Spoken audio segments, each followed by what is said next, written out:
Hey, what's up everybody? Brian Nelson here, and today we're talking about music for your videos right after this.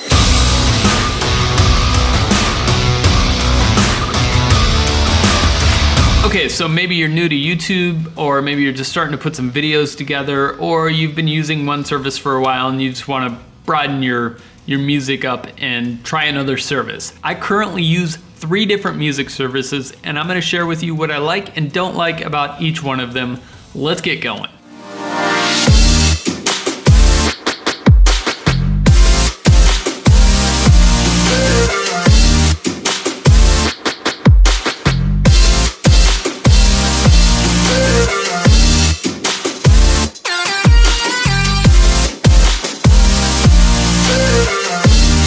So first off, I'm going to talk about Artlist because it's the service I've been using the longest.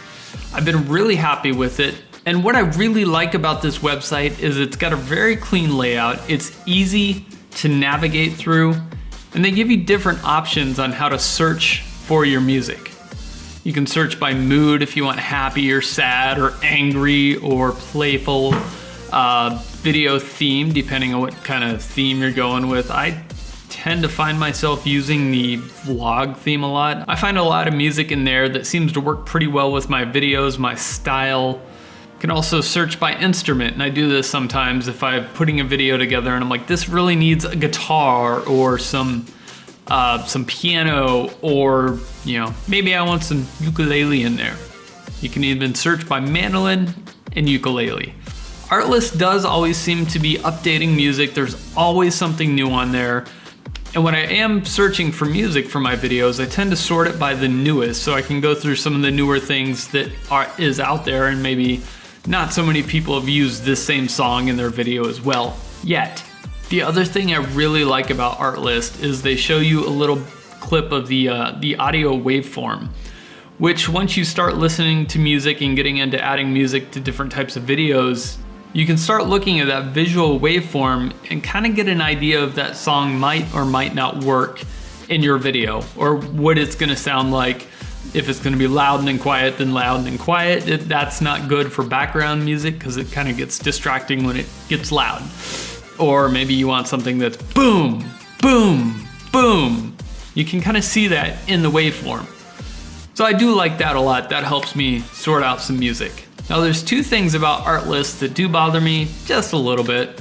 One, it seems like every time I click vlog, for the last 6 months, I pretty much keep getting the same songs that come up. That's why I tend to search by new songs instead of just the staff picks, because it's always the same. They don't really rotate them that often. So if I scroll through here, you can see the cart is yellow on a lot of them, which means I've used a lot of those songs. And I wish they would refresh that a little bit more often. The other thing that I find a little bit tedious about this website is checking out once you get a song. So what you're gonna do is add it to your cart, then you have to click your cart, hit checkout, go into your music, and then download the song. Just seems like it's a few extra steps of what it needs to be. All right, now let's talk about the second music service that I use.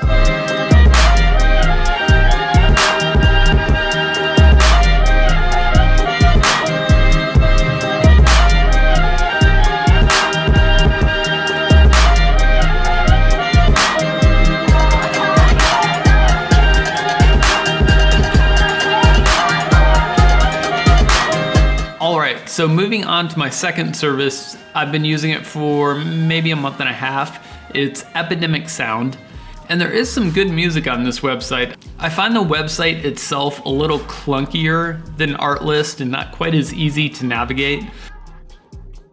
But the one huge plus that I've found with Epidemic Sound is they offer sound effects. So they have this huge library of sound effects that you can go in and search whatever you want. You can get ropes whipping around, you can get the sound of like people rattling spray cans, really anything, trains rolling down river, rushing rivers, waterfalls. You can find a sound effect for almost everything on here and save yourself some time trying to record your own sound effects. So yeah, Epidemic Sound has just this massive library of sound effects. Highly utilizing this, and right now it's been the reason I've kept this subscription. Like I said, the website seems to be just a little bit clunkier. I have a harder time finding music that I actually like. A lot of it seems to sound cheesy. So once you finally find some music that you're starting to like and fits your style of what you're doing, they have this great button on here called Find Similar. So that just pulls up similar tracks that kind of match the song that you're listening to at that moment. With Epidemic, they will show you the audio waveform, but only after you hit play on the song.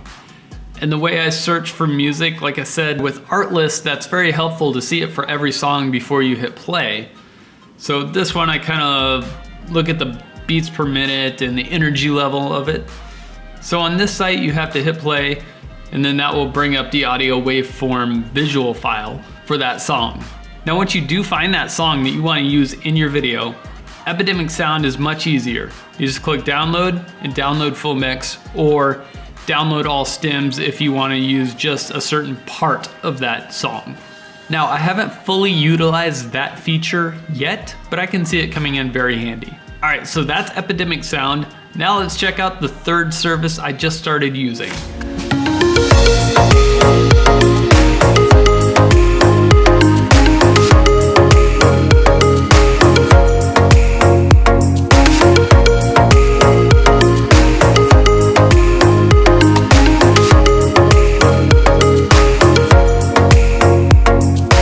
Okay, so the third service I just started using is called Soundstripe.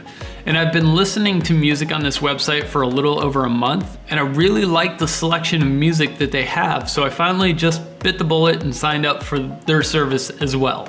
Now, I think Soundstripe has a really slick website as well. They make it really easy to find a really big selection of music. I mean, just once you sign in, you've got all these different staff picks and corporate advertising, wedding reception, vlog and social media. So let's check out summer nights, because who doesn't love a good summer night?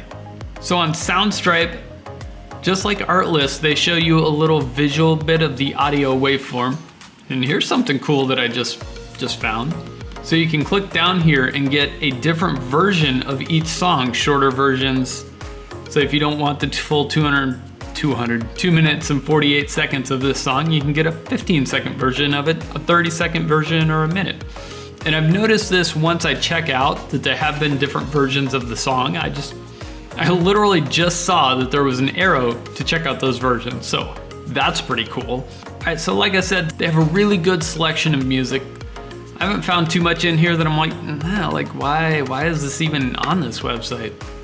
Soundstripe, great, easy to navigate, great selection. And the one downside that I've found so far about Soundstripe is when you go to license the music, it seems like there's a few extra steps. So if I want this song, I click license, and then it pops up with, this is a single-use license, you use it once, and if you want to use it again, you have to come back and license it. I understand. And then they want to know what type of project you're using this in, and I imagine this is just for their own analytics. And then they want the title of the project you're putting it in. And sometimes when I'm trying to put music into a project, I download 3 or 5 different songs and see which one fits the best. So for each one, I'm gonna have to type in my project title, which is just, seems a little excessive, but I kind of understand why they do it. Well, those are the 3 services that I use. Now, when it comes to the license you get with each of these 3 websites, don't quote me on this, but I'm pretty sure Artlist and Soundstripe are the same, to where once you license that, it's good for whatever project you want to put it in, not just YouTube. The Epidemic Sound is strictly for a YouTube license, so if you want to go use that song from Epidemic Sound on something else, you have to license it for that as well. And then when it comes to the cost of each of these websites, Artlist is the more expensive one, but not by that much. If you pay annually, it's $199 a year. And I don't know if they have a monthly option now, but when I signed up, I'm pretty sure you could only sign up for 1 year. You couldn't do month to month. Now with Epidemic Sound, it depends on the size of your YouTube channel, but it starts at $15 a month, and that's gonna be fine for a lot of people. And they offer a 1-month free trial, which is excellent. And with Soundstripe, it's $15 a month, or you can pay for it annually and save a little bit of money. at $135, which is, it's a great price, especially if you're doing a lot of videos and use a lot of music. So all three of these services have their pluses, they have their minuses, and they're all good. You're not gonna go wrong with any one of these. If you're gonna use a lot of sound effects, sign up for Epidemic Sound. If you don't mind recording your own sound effects, or you're not gonna use sound effects a lot at all, go with Artlist or go with Soundstripe. You're not gonna go wrong with any one of these. So if you wanna check them out, I've dropped some links down below in the description. Check them out, let me know what you think. Let me know what you guys use right now.